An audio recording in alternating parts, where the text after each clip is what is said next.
Praise the lord. પ્રભુ ઈસુ ખ્રિસ્તના નામમાં આપ સર્વને નાતાલની પ્રેમી સલામ. નાતાલનું પર્વ આપના માટે પુષ્કળ આનંદને લઈ આવનારું બને એવી શુભેચ્છા. આજે હું આપની સાથે પ્રભુ ઈસુ ખ્રિસ્ત કેમ આવ્યા એ સંબંધી, પ્રભુ ઈસુનું આ પૃથ્વી પર આવવું કયા કારણોના લીધે, એની કેટલીક વાતો તમારી સાથે હું વહેંચવા માગું છું. પ્રભુ ઈસુ ખ્રિસ્ત ઘણા બધા કારણો છે, પણ પાપનો ઈલાજ કરવા ઈસુ આવ્યા. ઈશ્વરે શા માટે માણસની મુલાકાત લીધી? લૂક તેનો 1 અધ્યાય અને તેનું 68મું વચન એમ કહે છે, કેમ કે તેણે પોતાના લોકની મુલાકાત લઈને તેઓનો ઉદ્ધાર કર્યો. આ વચનની અંદર કહે છે કે શા માટે ઈસુ આવ્યા? તો એ તો પોતાના લોકોની મુલાકાત લઈને લોકોનો ઉદ્ધાર કરવાને માટે આવ્યા. એવું કયું કારણ છે જેના કારણે ઈશ્વરે માણસની મુલાકાત લેવી પડે વહાલાઓ? અને તેનો જવાબ તો પવિત્ર શાસ્ત્ર બાઇબલમાં છે. બાઇબલમાં બહુ સ્પષ્ટ લખ્યું છે કે શા માટે પ્રભુ ઈસુ ખ્રિસ્ત આ જગતમાં આવ્યા.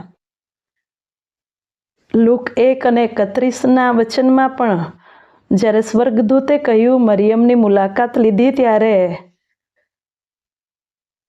કે તને દીકરો થશે અને તું તેનું નામ ઈસુ પાડશે, જેનો અર્થ એવો થાય છે કે ઈસુ માણસોને તેમના પાપથી તેઓને તારશે. કહેવાનો ભાવાર્થ એક વાક્યની અંદર જો આપની સાથે હું વહેંચું તો પ્રભુ ઈસુ ખ્રિસ્તે માણસોને પાપથી બચાવવા, છોડાવવા આવ્યા. કારણ કે ઈસુ એ તો તારનાર છે, બચાવનાર છે. એ પાપોથી બચાવવાના માટે આજે દુનિયાની અંદર કહી શકાય તો સૌથી મોટી બીમારી કોઈ કેન્સર કે કોઈ બીજી બીમારી નથી, પણ પાપ સૌથી મોટી બીમારી છે. અને એ પાપનો ઈલાજ કરવાને માટે પ્રભુ ઈસુ ખ્રિસ્ત આ સંસારમાં આવ્યા. અને એટલા માટે આ સંસારમાં દરેક માણસને પ્રભુ ઈસુની જરૂર છે વહાલાઓ. કારણ કે જ્યાં સુધી માણસની પાસે પાપ છે ત્યાં સુધી માણસને પ્રભુ ઈસુની જરૂર છે જ. પવિત્ર શાસ્ત્ર બાઇબલ જણાવે છે કે પ્રભુ ઈસુ ખ્રિસ્ત વગર કોઈ પણ માણસ કે કોઈ પણ વસ્તુ કે કોઈ પણ બાબત માણસને પાપથી છુટકારો આપી શકે જ નહીં. કારણ કે પ્રભુ ઈસુ ખ્રિસ્તનો પૃથ્વી પર આવવાનો હેતુ જ એ હતો કે માણસ પાપથી છૂટી જાય. પાપ એ માણસને ઈશ્વરથી દૂર રાખતું હતું, પણ પ્રભુ ઈસુ ખ્રિસ્તે આવીને મધ્યસ્થ બનીને પાપને મિડલમાંથી કાઢી નાખીને પાપની અવેજીમાં શિક્ષારૂપ બનીને માણસને પાપથી છુટકારો આપ્યો. અને એટલા માટે આપણે ગુડ ફ્રાઈડે, જેનો અર્થ એવો થાય છે કે પ્રભુ ઈસુ ખ્રિસ્તે એ દિવસે માણસોને તારવા માટે પાપની શિક્ષા પોતા પર લીધી. અને હવે પ્રભુ ઈસુ ખ્રિસ્ત દ્વારા અનંત જીવન એટલે અનંતકાળનું જીવન, મરણ નાબૂદ થયું અને જીવન મળ્યું છે.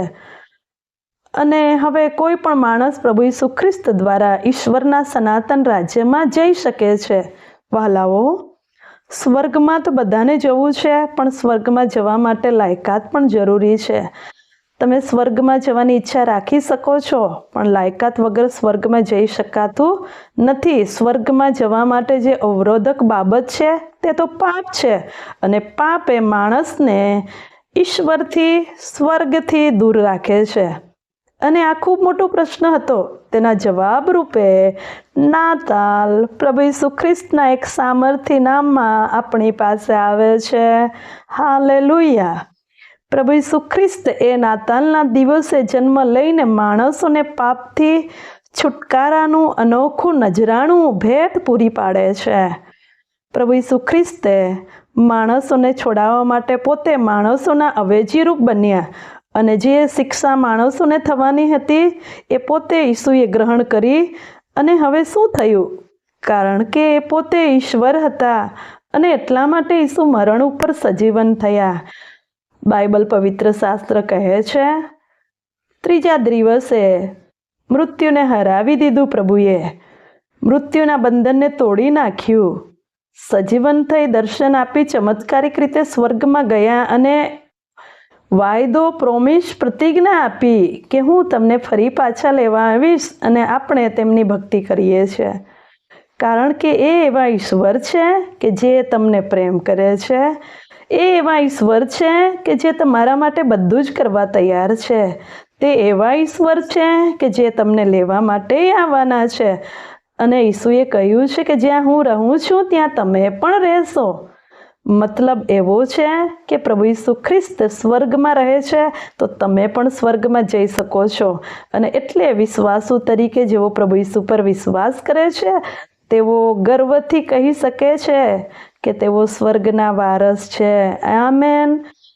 જેમણે પ્રભુ ઈસુ ખ્રિસ્તનો સ્વીકાર કર્યો છે એ દરેકને સ્વર્ગ ઈશ્વર સાથેની મુલાકાત એ સદાકાળ માટે મળે છે વહાલાઓ.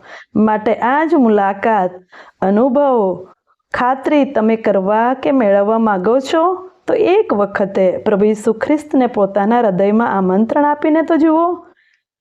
જેમણે પ્રભુ ઈસુને પોતાનું જીવન સોંપ્યું છે એમના જીવનો બદલાઈ ગયા છે. તમારું પણ જીવન બદલવાની તૈયારીમાં છે. જો તમે મને સાંભળી રહ્યા છો તો તમે પ્રભુ ઈસુ ખ્રિસ્તને તમારું જીવન આપો, સમર્પણ કરો કે જેથી તમારા જીવનો બદલાઈ જાય. પ્રભુ એ કરવાને માટે તમને કૃપા અને અનુગ્રહ પૂરા પાડો એવી પ્રાર્થના છે. Amen. God bless you. Praise the lord.